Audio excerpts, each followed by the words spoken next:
this video, I'm going to show you how to create a mail merge using this Microsoft Word.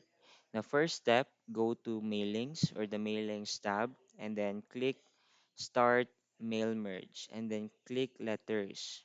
After that, select Recipients and type a new list. Pagkahuman, kindly fill in the empty cells. So, ato lang na siyang ipasunod. Okay, halimbawa sa title, you write there, Mr. if lalaki. Mr. John, halimbawa, John Luna. Then, next is the position. I-disregard na lang ng manager or I mean the company sa taas. So, next is the position which is halimbawa manager. And then, the company name. Butang nimo diha ang company name para magpasunod lang. Halimbawa, Mang Inasal. Mang Inasal. And the address. So, what is the address of this company or the store? Halimbawa, let's say the Sayri Highway. And then, pagkahuman sa address, ibutang nimo ang city. Ibutang nimo Valencia City. And then, pwede ra isumpay din ang Bukidnon. Kama Bukidnon. Pagkahuman, since kay 10 man akong gi-require, dapat mag-enter pa ka og new. New nga address. Okay, so new entry ka. So halimbawa, next na pod babae, Miss Janice. Miss Janice Diasis. And then still the manager, Mang Inasal gihapon, Mang Inasal. Pero sa Fortich Street, Malaybalay na.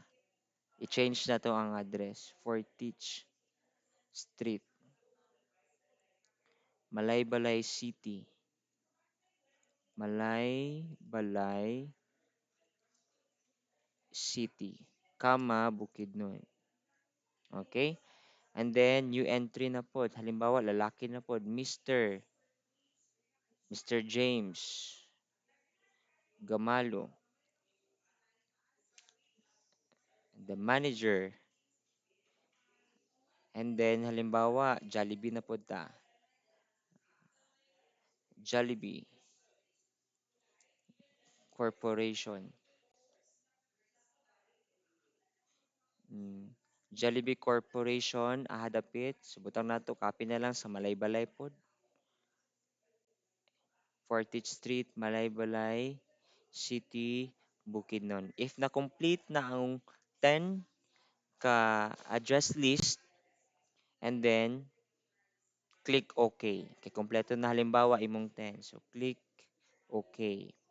Okay? After that, kailangan nimo i-save ang imuhang address list. In my case, akong i-save sa desktop kay para sayon lang nako makita. Akong pangalan og Empowerment Tech, Empowerment Tech Performance Task. And then, i-save din nako. Okay? Okay, in case class nga wala mo makita ang address block diha, you click this address block sa taas. In case wala mo makita. So, i-click na ninyo and then press OK. And then, kung wala mo nakita nga greeting line, same, you press greeting line nasa taas and then you just press OK. Okay? And then, sir, wala gyapon may makita kay nakabutang lang kay address block and greeting line. You press preview result. Pag i-press si preview result, inyo na siyang makita ang mga pangalan o ang details dayon kung ahanin mo i-send ang imuhang letter. Naana po siya greeting sa ubos. Halimbawa, diri, Dear Mr. Luna. Okay? Pag human na inyo din i-save ang file. I-save as lang ninyo or i-save. Sa ako ang case, i-save na ko siya sa desktop gihapon nako. Save na ko sa desktop, pangalan gyapon ako empowerment